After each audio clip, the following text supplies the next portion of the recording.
Assalamualaikum warahmatullahi wabarakatuh. Selamat datang kembali di Bagus Depati Channel. Kali ini kita akan bercerita tentang kisah Nabi Nuh alaihi salam. Salah satu kisah yang paling sering diceritakan adalah kisah Nabi Nuh alaihi salam dan bahtera yang ia gunakan untuk terselamatkan dari bencana alam yang terjadi. Nabi Nuh alaihi salam adalah salah satu dari 5 nabi yang mendapat gelar Ulul Azmi.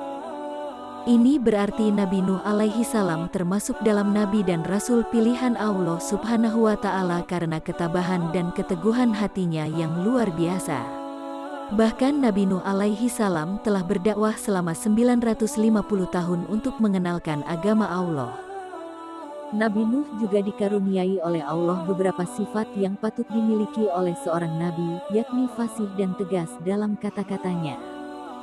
Nabi Nuh juga pandai bersyukur, bijaksana, dan sabar dalam berdakwah. Nabi Nuh juga dikenal sebagai nabi yang membela dan melindungi kaum yang lemah, miskin, dan tertindas. Kisah Nabi Nuh alaihi salam sendiri dijelaskan dalam Al-Quran, dalam surat Al-Ankabut ayat 14, yang artinya, "Dan sesungguhnya kami telah mengutus Nuh kepada kaumnya, maka ia tinggal di antara mereka 1000 tahun kurang 50 tahun. Maka mereka ditimpa banjir besar, dan mereka adalah orang-orang yang zalim." Diyakini bahwa Nabi Nuh dan umatnya tinggal di bagian utara Mesopotamia kuno. Ini daerah yang gersang dan kering, beberapa ratus kilometer dari laut. Al-Quran juga menyebutkan bahwa bahtera itu mendarat di Gunung Judi, yang diyakini banyak muslim berada di Turki. Semasa hidup, Nabi Nuh sendiri juga menikah dan memiliki 4 orang putra. Sebelum kita lanjutkan kisahnya, silahkan tekan subscribe dan tombol lonceng terlebih dahulu agar tidak ketinggalan kisah-kisah yang lainnya.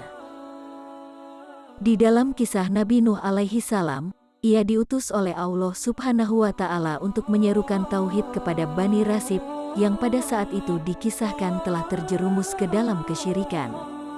Bangsa ini hidup dengan menyembah berhala berupa patung-patung yang mereka yakini akan memberikan mereka harta dan keberkahan. Kaum Bani Rasib juga dikisahkan kerap melakukan kemungkaran dan kemaksiatan. Pada awalnya, Bani Rasib adalah kaum yang beriman kepada Allah Subhanahu wa Ta'ala. Di antara mereka ada 5 laki-laki saleh yang jadi panutan dan sangat dihormati oleh penduduk di sana. Kelima orang tersebut bernama Wed, Suwa'a, Yakhud, Yaub, dan Nasr. Namun, saat suatu waktu kelimanya meninggal, orang-orang Bani Rasib ini merasa kehilangan, sehingga mereka berinisiatif membuatkan patung atau berhala. Namun, semakin lama, perlakuan Bani Rasib ini malah semakin menyimpang pada ajaran Allah Subhanahu wa Ta'ala, dan mereka menjadikan patung-patung tersebut sesembahan. Bahkan, hingga beberapa generasi, Bani Rasib telah kehilangan iman kepada Allah Subhanahu wa Ta'ala. Kesesatan Bani Rasib tersebut pun telah diperingati oleh Nabi Nuh alaihi salam, yang hidup di antara mereka untuk mengajak kembali beriman kepada Allah Subhanahu wa Ta'ala.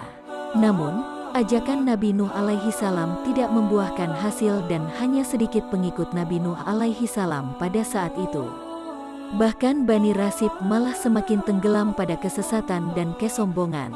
Pada saat Nabi Nuh alaihi salam mengajak orang-orang Bani Rasib untuk kembali ke jalan Allah Subhanahu wa Ta'ala, Nabi Nuh malah mendapat hinaan dan dakwahnya dicemooh. Tantangan berdakwah Nabi Nuh alaihi salam pun kian hari kian berat. Hingga akhirnya, Allah Subhanahu wa Ta'ala memerintahkan Nabi Nuh alaihi salam untuk membuat bahtera atau kapal yang sangat besar untuk menghindarkan Nabi Nuh alaihi salam dan orang-orang Bani Rasib dari bencana hebat. Peringatan Nabi Nuh justru dianggap permainan oleh Bani Rasib. Mereka menentang Nabi Nuh, "Hai Nuh, sesungguhnya kamu telah berbantah dengan kami. Kamu telah memperpanjang bantahanmu terhadap kami, maka datangkanlah kepada kami azab yang kamu ancamkan kepada kami jika kamu termasuk orang-orang yang benar." Nuh kemudian menjawab, "Hanyalah Allah yang akan mendatangkan azab itu kepadamu jika Dia menghendaki, dan kamu sekali-kali tidak dapat melepaskan diri."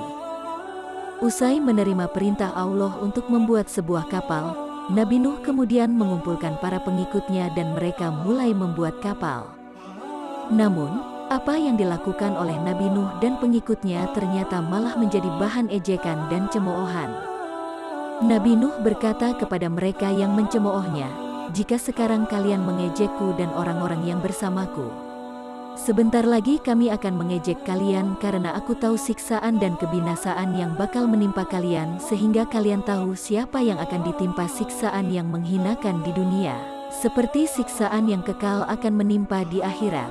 Bahtera pun kemudian selesai dibuat dan Nabi Nuh alaihi salam dan pengikutnya menyiapkan semua perbekalan. Tak hanya itu saja, Allah juga memerintahkan Nabi Nuh untuk membawa berbagai hewan yang berpasangan, jantan dan betina. Pada saat semua perbekalan sudah siap, Nabi Nuh pun berkata kepada pengikutnya, "Naiklah ke dalam kapal dengan menyebut nama Allah di waktu berlayar dan berlabuh. Sesungguhnya, Allah Maha Pengampun lagi Maha Penyayang." Allah kemudian berfirman, "Maka kami bukakan pintu-pintu langit dengan air yang tercurah.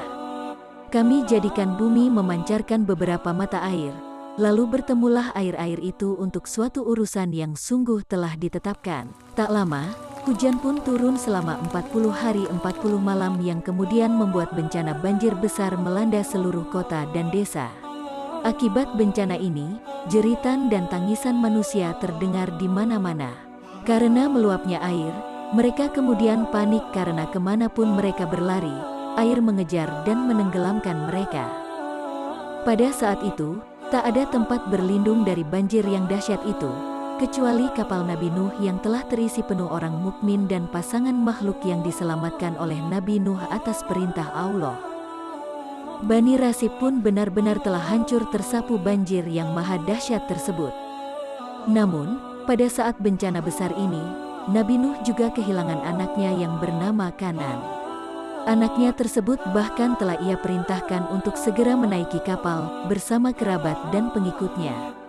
Namun, Kanan malah menolaknya dan memilih mencari perlindungan ke gunung yang ia yakini mampu menyelamatkannya dari air bah. Nabi Nuh begitu sedih dengan sikap keras kepala anaknya. Akhirnya, Kanan pun tenggelam bersama Bani Rasib yang zalim. Mereka semua tewas tersapu banjir yang maha dahsyat tersebut. Meskipun merasa sedih melihat Bani Rasib lainnya yang zalim telah tewas menjadi korban banjir besar, Allah memberi perintah kepada bumi dan langit agar berhenti melaksanakan tugasnya. "Hai bumi, telanlah airmu, dan hai langit, hujan, berhentilah." Air kemudian surut, dan bahtera tersebut pun berlabuh di atas bukit Judi dan memulai kehidupan yang baru. Dari kisah Nabi Nuh alaihi salam, kita bisa mengambil pelajaran tentang kesabaran dan keteguhan Nabi Nuh alaihi salam dalam beribadah kepada Allah Subhanahu wa Ta'ala. Tak hanya itu, sebagai umat Islam, semua manusia harus percaya bahwa janji Allah adalah benar dan Allah Subhanahu wa Ta'ala hanya akan menyelamatkan umatnya yang bertakwa. Wallahu a'lam bishawab.